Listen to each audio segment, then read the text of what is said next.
Hey guys, welcome back to the Frank Driscoll Show. We have a very special guest. We have Ben Barber, and I want you to say this guy is extremely intelligent, runs an amazing team, has come out with multiple products that are honestly revolutionizing the industry. When I first saw him and met him, I've always been impressed because he dominated the REO space. He's just mastered the short sale. Now he's got some new things that we're going to be talking about today, and just want to catch up with you. Thanks so much for being a guest on the show today. How are you doing? I'm super happy to be here. Thanks for having me here. Doing great today. So yeah, ready to roll. Yes, perfect. Well, hey, why don't we start off, because maybe some of the viewers really aren't sure or familiar with you as much as I am. Tell us a little about how you even got into real estate and kind of what your background is. Yeah, absolutely. So mine is kind of a longer journey, I think, than most people take. So when I was a kid, I thought I had the whole world figured out.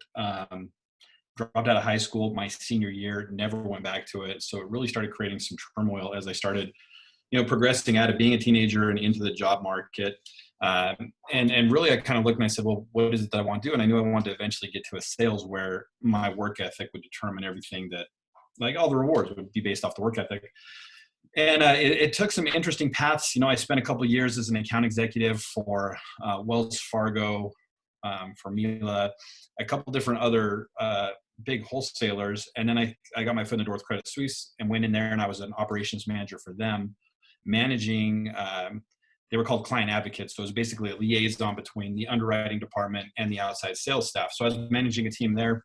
I had full underwriting authority to $2 million and was getting familiar with processing files through and understanding what it takes to go from point A to point B. Then the recession came, 2007, 2008. Everything just started shutting down. And it was actually somebody who had worked for me at Credit Suisse that reached out and said, hey, there's this company, Green River Capital. I don't know if you want to take it. It's totally entry level, but might be a really good opportunity for you. And I went over there and I wasn't really sure what to think of it. It was an interesting time for me because my mom had just passed away, and I was just going through some really different transitions with the market shutting down, not having a job, mom passing away. And so I went to it thinking it was really going to be just this temporary thing until I found something better. So I went in and I was just a pre-marketer for the REO space. I had no idea what REO stood for, didn't know anything about it. And within 2 weeks, I was promoted from being a pre-list coordinator to being an asset manager. 6 weeks later, I was a senior asset manager. Within 6 months, I was a sales manager. So it was just like, with the REO space, it was the first time in my life where something had happened and it just felt like a natural fit. Like I just felt like I understood things that I shouldn't be able to understand. I could understand market values in other states, how they made sense. I understood marketing for different demographics, how to work with agents to make sure that everything came in. It was like everything just came together and made this really nice career path for me. So I did that for 7 years. I ended up working a bunch of different departments. So I managed the eviction department with no experience at all. It was the eviction department was losing money. Things were getting bottlenecked in there, and we were getting to where we had like 30% of our assets were stuck in eviction or confirmation redemption, occupied or not. And I was a sales manager at the time. I had started learning Excel and business objects so that I could mirror our clients' key performance indicators in our scorecards. And that's how we started achieving success with Chase, EMC, LM. And that gave me the opportunity. I said, well, just go to eviction, see if you can fix it. So I went over to eviction with no experience. Within a year, we turned that completely around, doing a ton of cash for keys success rate. Cash for keys went to like 65% success rate. Went to Dallas when the VA came. Like when VRM landed the VA account, another person I had worked with was a VP down there. And he's like, dude, I think you'd love Dallas. Come check it out. So I went to Dallas when they launched when they landed the VA account, spent 3 years down there. And it was fantastic, man. We sold a ton of homes. We did a lot of great things for VA, like building out their policies and procedures, building out a task-based system, helping the designers incorporate VRM Co into, the VA system, but also seeing that side of it was really great as an operations manager. But kind of the catalyst that took me into real estate was, I'm a big Tony Robbins fan. Always wanted to go see Tony Robbins. And I went and saw Tony. I guess it was just really good time because I had it lined up where I was going to go see him. He was in Dallas, and we had our son was about a year old at the time. I guess Oak was about 2.5 years old, almost 3. And he was having problems with his daycare. And I remember that Kim and I went and looked at daycares in the area, and there was this place right down the street from my work. And this place was like fantastic. They were teaching them how to cook and clean and be responsible. And they had indoor basketball courts and the best playground. They had all this stuff. And Oak was so excited to go there. And the tuition to get him and our youngest daughter, Allie, to get them in there, we just couldn't afford to do it. And I remember taking a step back and I was like, I don't understand how I got here, because in the REO space, I had gone really as far as I can go without openings, without people retiring and then moving up to the next spot. And I thought, I'm making 6 figures in REO and I can't put my kid where I want to put him. Something's not right here. And then it just so happened that then that weekend I went to Tony Robbins' thing, did the fire walk, and realized I was just playing a lot smaller than I should have been. So I went back, talked to Kim. She was 9 months pregnant with Lincoln. I was like, hey, this is a big shot. Well, let's just take a chance. Let's go work for ourselves. So we did that. We walked away, cashed out our 401k, moved back to Utah, and started real estate with just some money in the bank. We had like $17,000 in the bank and just started rock and rolling.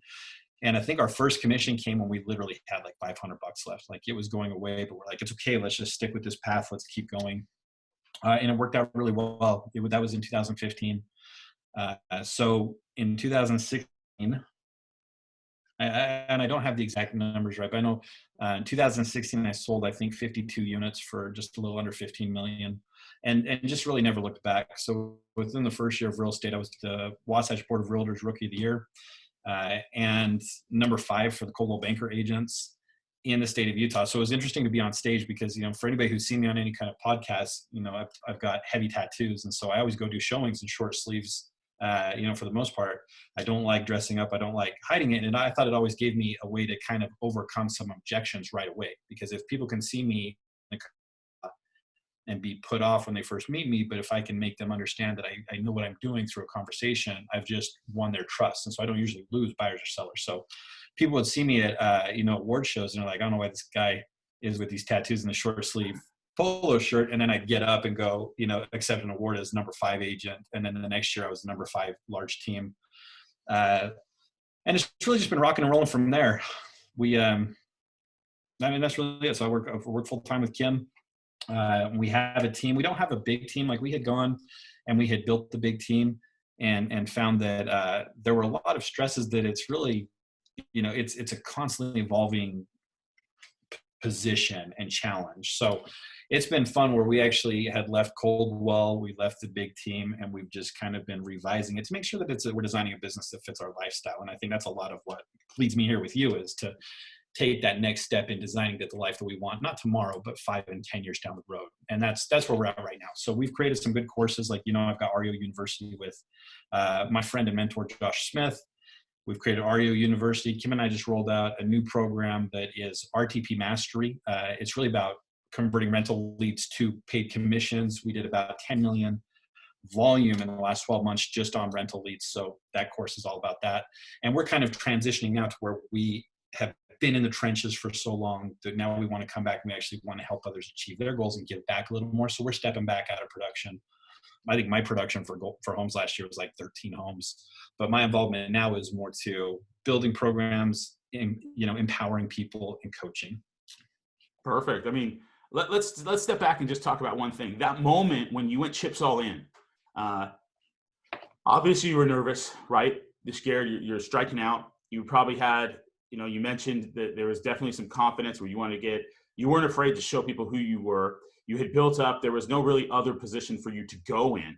Kind of go through that process. If people are watching right now and maybe they're thinking about making a change or a switch or in some new direction, what would you tell them about that decision-making process in particular for you, and how rewarding was it once you achieved that success? Like, I mean, was it step by step because it came down to your last 500, but go through a little bit of that on that process of how that took in the journey, and what would you say to people that are right on the edge of making that kind of change or shift or the adjustment or going after it like that?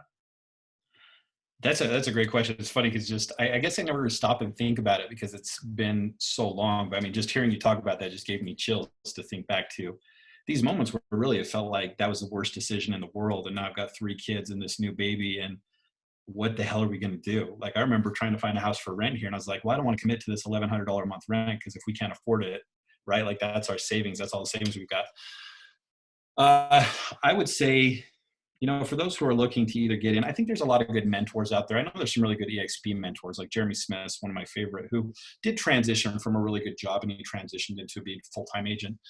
What I have found, though, is that if you give yourself an opportunity to not do something, most likely you're not going to do it, right? And we find that in moments of, well, at least it is for me anyway, that like if I'm just kind of hawing about things back and forth, they may not get done. But when there's a pressure situation or when something absolutely is a must, you're going to figure out a way to do it.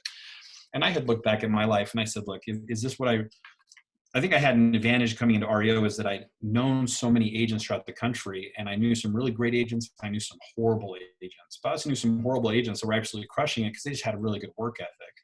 And I was really fortunate that in my gym in Dallas, Rogers Healy out of Dallas goes there. And so I got to know him, and Rogers is, he's a huge agent, owns his own Healy and Associates, but he had said something to me that really stuck with me one time. He said, the very first thing you do in real estate is you set a schedule. Because if you have nothing else to do, you set a schedule. And that really got me to thinking that in everything I've ever done, I've been successful for one reason or another. It doesn't matter if it was when I was a server at 17 or when I started in, as the client advocate manager. If I have gone to work, I've done a good job and I've been successful. And so when Kim and I stepped back, we looked at this and we said, look, if we set a schedule for ourselves, if we find good role models, and if we go to work, we will be successful. It was just that easy. And then not that easy, but that was like the 3-step process. And then we just had to say, is it possible? And if it's possible, then go do it. And I think that's why I love the real estate so much, is it's not like you're trying to sell 1,000 products in your first month. I mean, you sell one home and get one good commission, and that can float you through as you start building some momentum. And then you can just stack and multiply. So for people that are on that fence, I really say either do it or don't do it. Like that's really where I'm at, is that it's either get into it or don't get into it, because really you're competing, and this might sound arrogant, I don't want it to. The average person knows 12 agents. So if you're on the fence about getting in and you're part-timing it, you're competing against me, right? People are competing against you, and they're going to lose that if they're a part-time agent because they're not available like we are. I'll go show a house at 1 o'clock in the morning if I need to do it, right? At any time, I will make time for my clients. I'll do evaluation anytime they need it. I'll make sure that I take care of, like I've got somebody, I'm arranging cement contractors for a new build we just finished. Like that's my job, is to take care of my clients. If your time is divided building somebody else's dream, you don't have time to build your own. You don't have time to give that commitment. And clients are going to see that, and they're going to question your commitment, because it's going to be like, well, do you really think this is not going to work?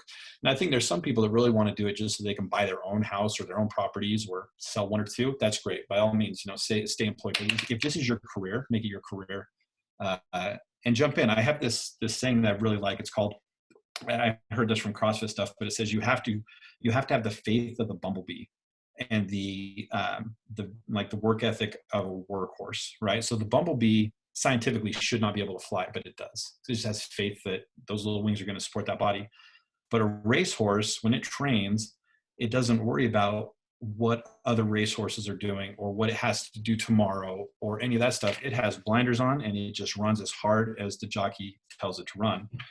And I think anybody who gets into real estate and has that mentality where they say, I will do whatever it takes to be successful, you will be successful, right? Anybody that's religious, you can look at Bible verses that says, ask and you shall receive, right?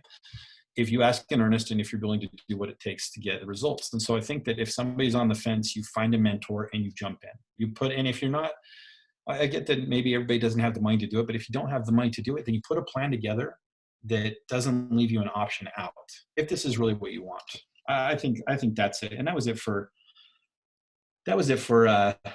Kim and I, is because really when I was doing REO, I tried a bunch of things on the side, and I found that I was investing so much time into my business to VRM, and that at the end of the day, I didn't have the energy or the patience or really the time to go out and build something for myself. So it was really half-assed anything that I was working on.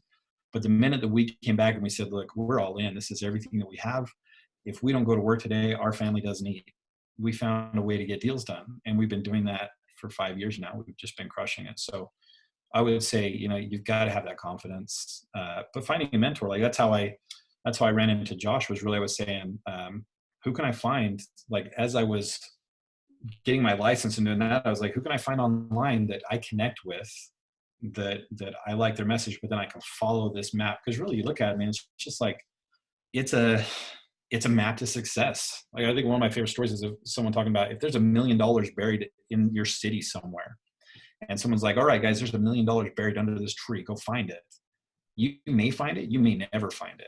But if somebody draws you a direct map and says, here's exactly how you go find that $1 million buried under the tree, anybody following that map is going to find that money. So I say you find mentors, you follow the map, you put in the work, and you'll reap tons of rewards beyond what you ever thought possible. I never thought we'd be here, but you do the work and you get rewarded. Perfect. And just a quick shout out with Josh. Josh, if you guys don't know him, he does a lot of GSD. He's got amazing coaching, training programs. Highly recommend them. He's such a giver. He spent several, it seems like day after day in a row, working with me, encouraging me. I truly would not be where I'm at today without his help or assistance. And I know that, we met through there as well, some of his programs at an event that he was doing. And that's where I kind of first learned of you, and I started to get really impressed. This was a few years ago. Tell us about the program that, you created with him, the REO program, what that does. And I think it's, like, right now, an extremely important program but you better be aware. If you don't know about it, check in the links below, find out. I highly recommend it because I believe it has that chance to go that direction for sure. And it's there. So just tell us about that process that you guys created, and what are the advantages of people checking that out right now if they don't even know what that is? Absolutely. So I think that if you go back to my REO, so the program we created is Reo University, and basically is like an in-depth online training of everything anyone needs to know, whether you're experienced or not, from the short sale process all the way through liquidating it as an REO. So with Josh and I, it was like the perfect hybrid where I have sold 11,000 homes on the back end for outsourcers, and I've managed almost every department in that space. And Josh crushes it with Fannie Mae Direct. And at one point, I think he had like 30 clients or so that were feeding him REO business. And it was interesting because he had always wanted to create this REO product. And I had always wanted to create a training for agents, because there were so many agents that really, I've moved portfolios of 40 and 50 assets because an agent didn't know how to complete their tasks right, or submit their accounting invoices correctly, or they didn't listen to the asset manager when they were telling them to do something. They were giving bad comps. They weren't updating their comps when they did a market report. And there were like these major things happening that I couldn't go and tell the agent. Like, I tried to be as direct as possible, but there are things I couldn't tell them because I would have gotten fired. And it was very frustrating to me. When I was with Green River, right before I had left there, I actually won their process improvement contest, where they were like, look, we need to figure out something because we're not as efficient as we need to be. And my model was, stop giving out assets to so many agents and focus on really building strong agents who are dependent on you. Like, be sticky with them. You don't want the agent that has 5 deals with you, because then they're going to look for work. If you're not feeding them, they're going to go look for food somewhere else. But if you're giving them enough business, they're going to know your process. They're going to master your process. They're going to deliver incredible results. And that won the contest. Like, that idea, just simply going back and saying, let's just build better agents. And then the whole time at VRM, we kept running the same thing, like poor task completion, because there's no I think one of the most frustrating parts of REO is there's no playbook for it. Like, if you were to get REO assets right now and you're assigned to me as an asset manager, I just expect you to know how to do a BPO and a monthly marketing report. And I expect you to know how to get the company name right as the seller, and how to get wet signatures and where they go and what addendums I want. Like, I expect you to just know how to do that, but there's no training that exists that tells you how to do that.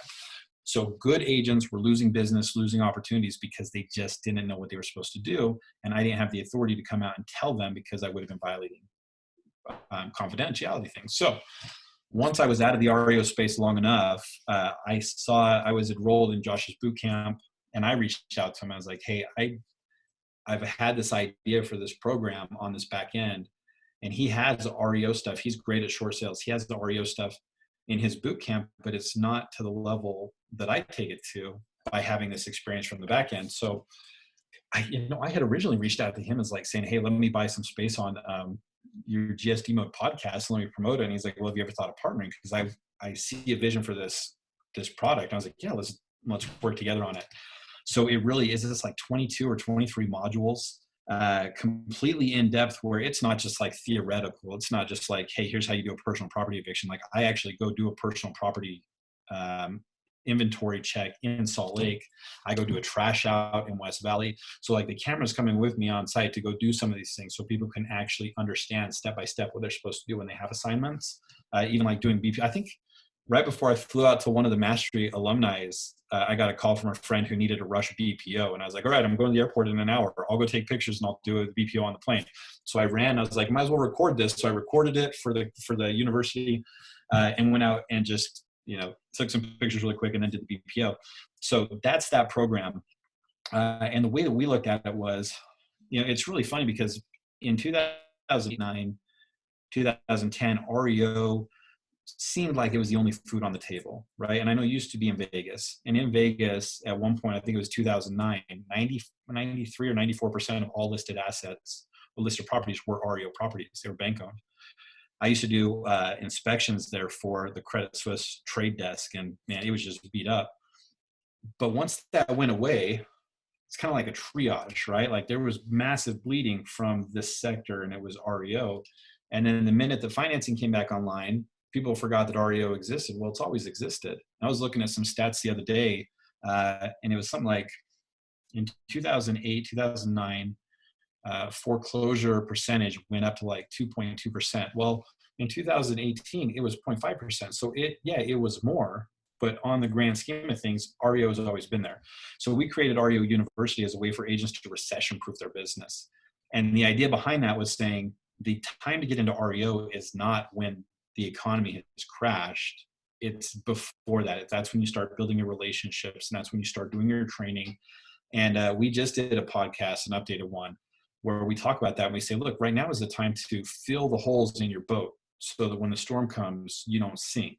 And that's what REO is. It's like this completely brutally honest, nothing's held back approach to exactly what agents need to do to get into REO, first to master short sales, then to get into REO so that you can do listings. Because even agents that look back and say, well, maybe I don't want to list REO properties, we don't know the value of one listing. You're going to get sign calls, website calls. You're going to be able to promote it through your database. You're going to be able to do open house, door knock, circle prospecting, mailers, farming, all that stuff. Like there's so many all-encompassing benefits to flush out buyer and seller leads by having a listed property. And the benefit I think a lot of people don't know about REO is you take a company like Freddie Mac and even VA, they have internal modules or internal protocols where they need to repair a certain number of assets, and that repair dollar has to exceed a certain amount. So where Freddie wants to improve at least half of their portfolio by $5,000, you're looking at an asset that can have new carpet, new paint, new light fixtures, and then you get a vacant property to do open houses as much as you want to. Do door knocking, bring people in, find buyers, find sellers, and just accelerate your business. So that was, I know that was a long way to say it, but I mean, that was the whole idea behind the Reo University, is saying there are so many ways to make money with REO that it's a shame to not take advantage of that. So we put that program together, and then I wrote a book to support it. It's called the Reo Entrepreneur. That's basically ways to make money with REO assets, whether you're an agent or not. So we do that as part of our training. We give that as a free book, and I'd be happy to send you the link. So if anybody wants to check that out, they can. But yeah, that was really it. We created that, and lately it's been picking up a lot more. Like we've had a lot of students that got into it, and some alumni people like Amy Robbins. I think she owns like 80% of the REO in her space now. Before this market has started turning, she's just been dominating. And now that it has started turning, we're getting phone calls from a lot of big leaders that want us to come do private presentations to their agent network to prep them, because we all see that this has the potential to be bigger than '08. I think it's going to recover faster than '08. It has that potential because we don't have the oversupply of inventory we had back then, but we also didn't put 26 million people on unemployment almost overnight in '08. So that's a big challenge too. So we're just saying, to be recession proof, you have to be well-rounded. To be well-rounded, you have to account for market shifts. You have to account for interrupters. And that's what we're in right now. So it's not, I think Josh has a great saying, it's not a matter of if the market will turn, it's just a matter of when. And if you're smart, it's always a good market for somebody. It's just who's it good for. Perfect. So. And a couple side notes too, guys. For part of that Reo University, not only are you going to get all the training and those kind of things, you're going to know who to go after. So they have a full list, complete updated list of all the different companies, which is a huge key in itself. Like even if you have that training, but you don't know where to go or approach or to apply, it's very hard to make those inroads. And these are the kind of things you have to be doing now before it happens to get those relationships and start building up the trust and confidence with the key players. So it's an awesome program. I want to talk about another one that I know your wife is tearing it up.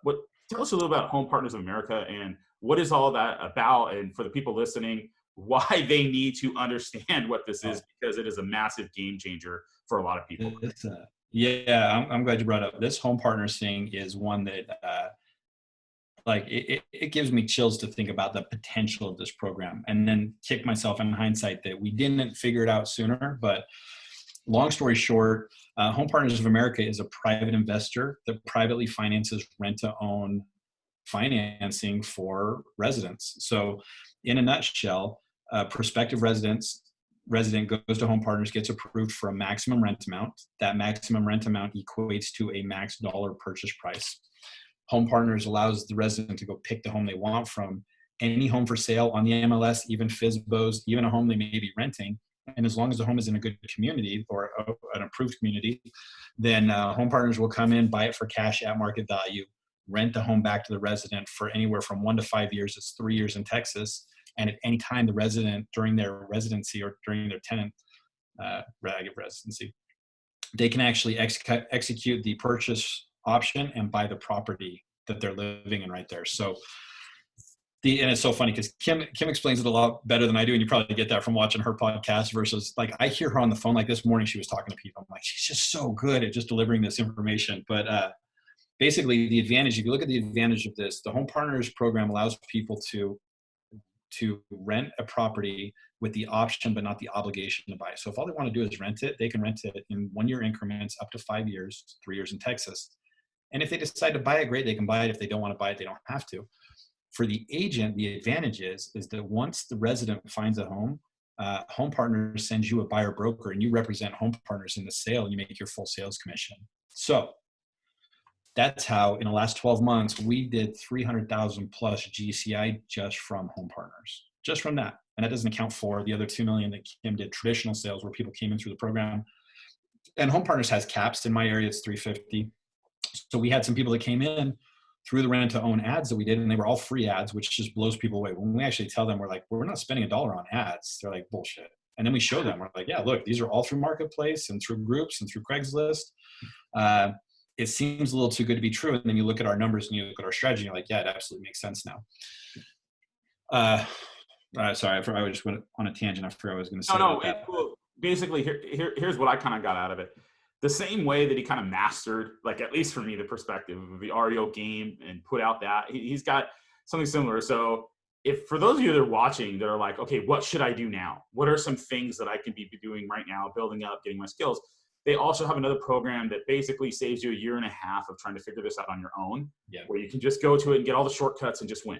And at least to me, like in a lot of the stuff that I've coached, a lot of people have been pretty successful. Okay.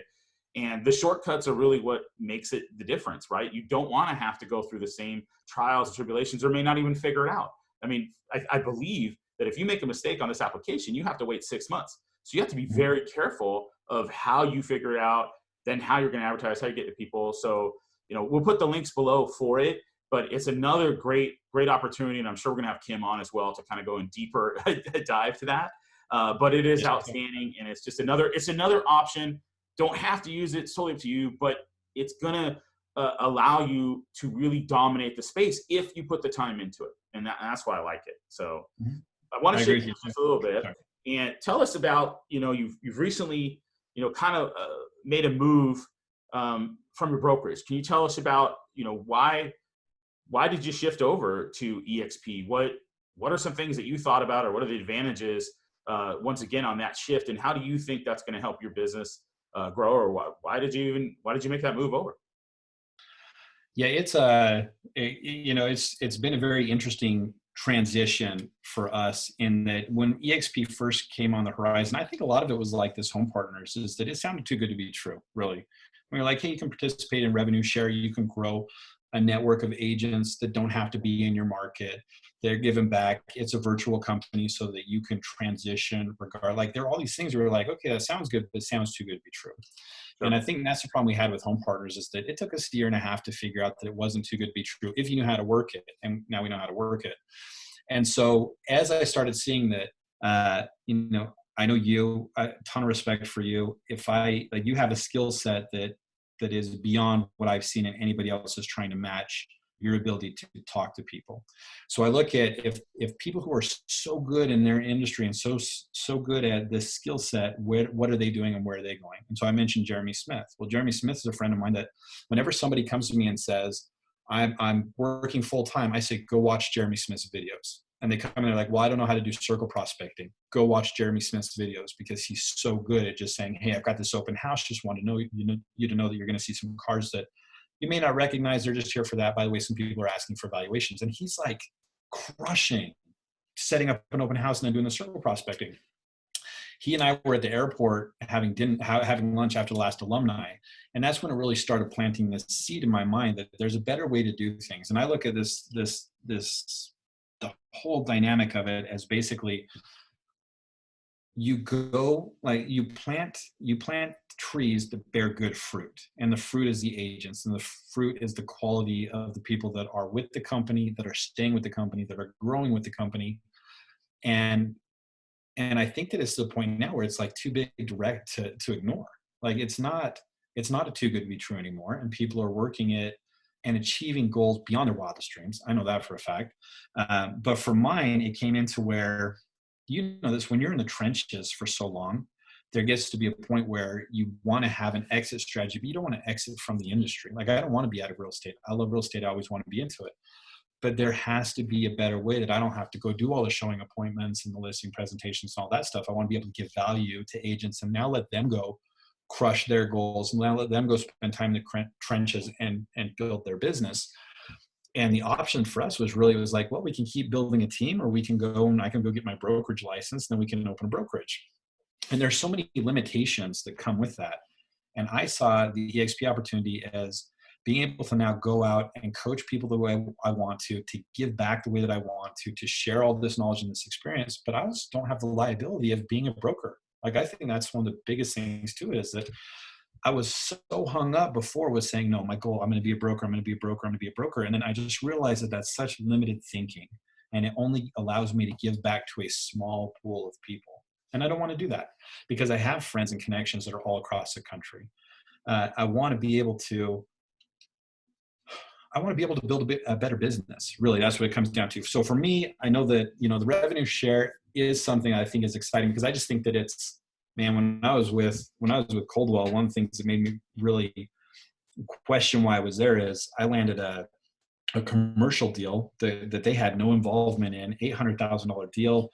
Nobody helped me get I didn't have commercial signs. So I had to order my own signs. I had to sign up with professional websites and things like that to sell this commercial, but then I had to give 4,000 commission over. And I was like, for what? Like, there was nothing there. And I looked at the model that EXP had, and I love that it's a participation with the agents. Like, there's some skin in the game from the company to make sure that we're successful. And I haven't seen that anywhere else. And I think also, this may be ego talking, but I've had a hard time where I'm with companies that, we're top producers. Kim and I are top producers, and we're poised to blow everybody else out of the water. And it seems like once somebody gives me the pitch, they don't care anymore. Like, you're in the door and nobody cares anymore. And so I like this concept of the more I'm successful, the more everybody around me is successful. So everybody is invested in me and being successful, and I'm invested in other people making sure they're successful, because we're all in the long-term play together. So that was really it for me, is that I just got tired of not feeling appreciated. Honestly, like, that's number one thing it comes down to, and not having an option to where I've got this exit strategy that allows me to live the dreams that experience all the dreams and goals that I have without abandoning everything I've built. Does that make sense? Totally. So for me, that's really it, is that I want to, like I said, I follow Tony Robbins, and he talks about the 6 human needs. And one of those is contribution and growth. Well, I guess 2 of those, contribution and growth. That if we're not growing, we're not living life fulfilled. If we're not contributing, we're not living life fulfilled. If we're not connecting with others is another one. And I saw that this gives me an opportunity to connect, to grow, to give, to be an individual. Like, I can still be an REO expert. I can still be a home partners expert. I can still be me.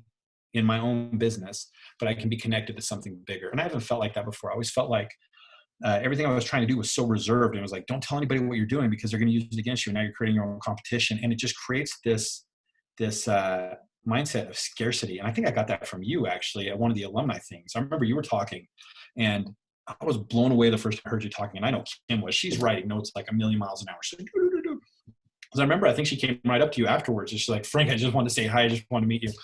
And, but I remember that you went up and you were presenting like Josh does, where it was just this, I'm giving. And it's rare. I don't see that from people. I see I'm holding everything close because I'm not going to create my own competition.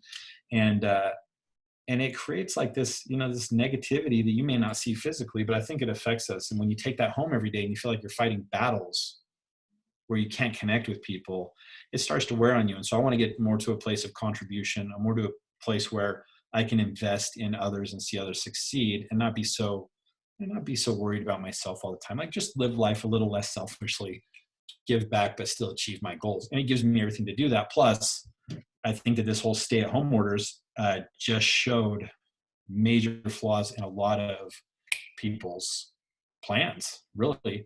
Like these brick and mortar buildings may be completely obsolete. So do you want to jump on with somebody who's just trying to figure this out? Or do you want to be with somebody who has perfected the process, is already doing trainings, already knows how to do virtual showings, that knows how to live in today's environment? And I think that's a big key too, is everybody talks about being advanced, but EXP is the only brokerage I found that is truly taking all the next steps, the necessary steps to go to the next level, if that makes sense. Yeah, no, I mean, there's so many advantages like with EXP, as far as like healthcare, those kind of other things, being in the virtual space. It took me time also to really embrace it. I was always approached in that, but once you get it and you see it, I would encourage you, to reach out and find out about it. And especially if there's things that you're aligned with Ben. And I mean, this is a great thing because let me tell you something, he's going to want you to be successful at any of the programs or the things they can offer. And going back a little bit to Josh's event, I was a scarcity mindset person. Josh is really the one that brought me out. I mean, I think I said no to speaking for him many times. And then I'm like, you know what? He's given me so much that I'm just going to give everything I've got. I'm just going to be open book. If you have a question, I will tell you exactly how I answer it. And at that time, I thought of myself as one of the best out there for sure. I mean, I thought I was the best, right? But reality is there's a lot of other great people that are just as good. Okay. But that mindset, when I'm there, I want to help other people become the best.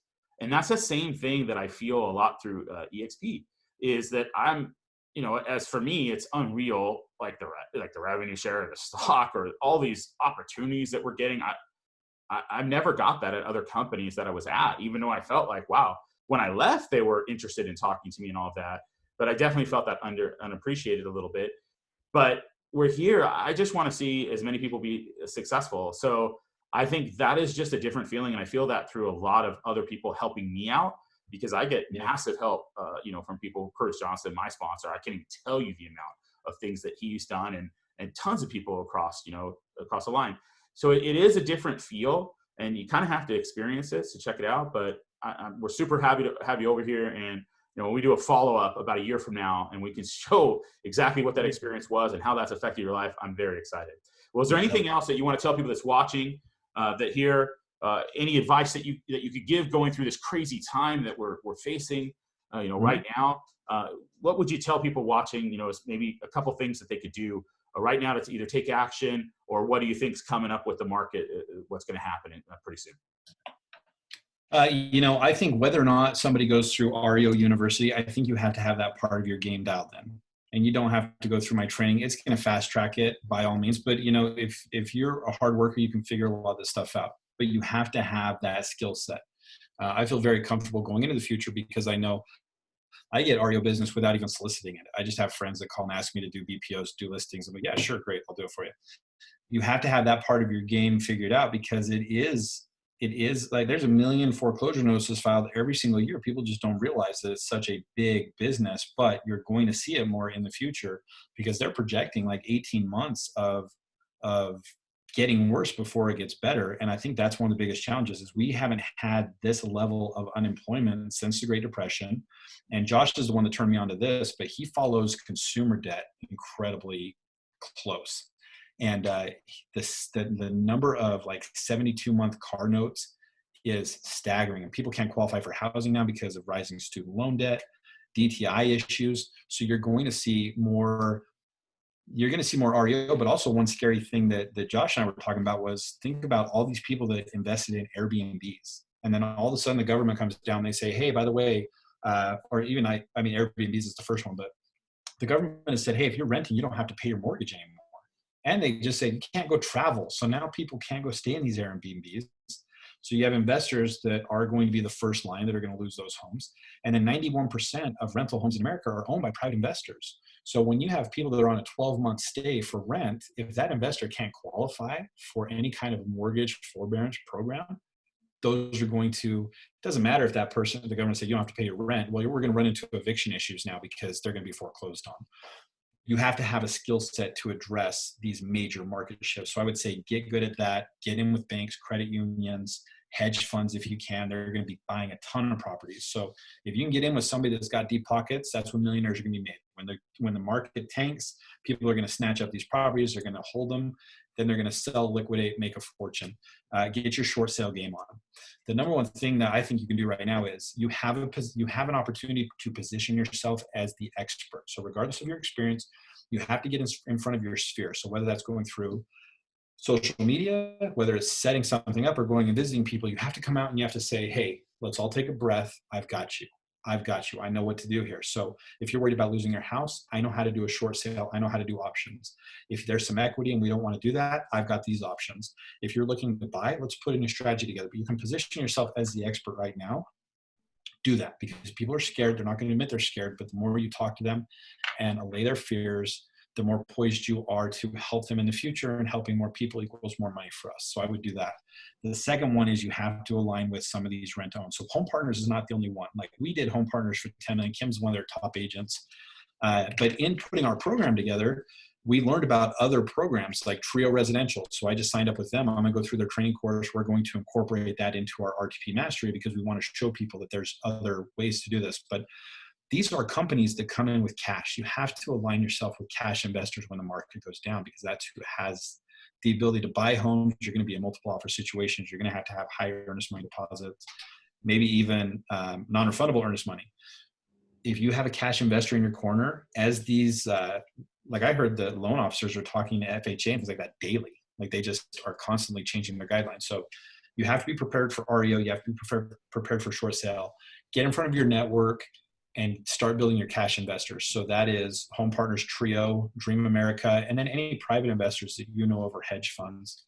Just start, like Josh and I say, start plugging the holes in your boat now. Look at your business. And if your business is suffering because of all this that's going on, that's a perfect opportunity to look and go fix it. Like there's a strategy I live by where it says, whenever I get frustrated, whenever I can't figure something out, whenever something's falling apart, instead of getting down about it, I stop and I look back and I say, hey, I'm excited because now I'm going to learn something. Like that means I'm about to turn a corner, or life has just shown me something that needs my attention. So I'm going to fix it and I'm going to get back to my path. So I would say now is a great time to not be afraid. You can't operate in a fear mentality. The market is always good. It's just a matter of it's going to be good for you or for somebody else. And if you prep yourself, align yourself with leaders, you're going to be okay through it. I believe that 100%.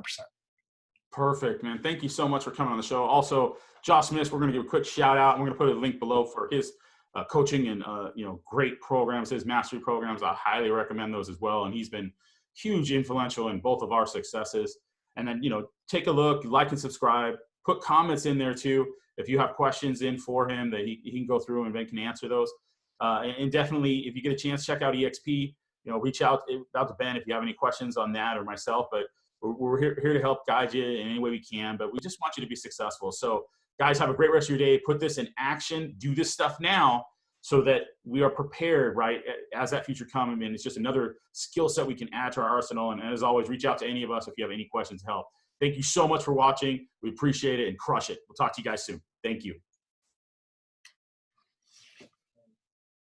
Cool, man.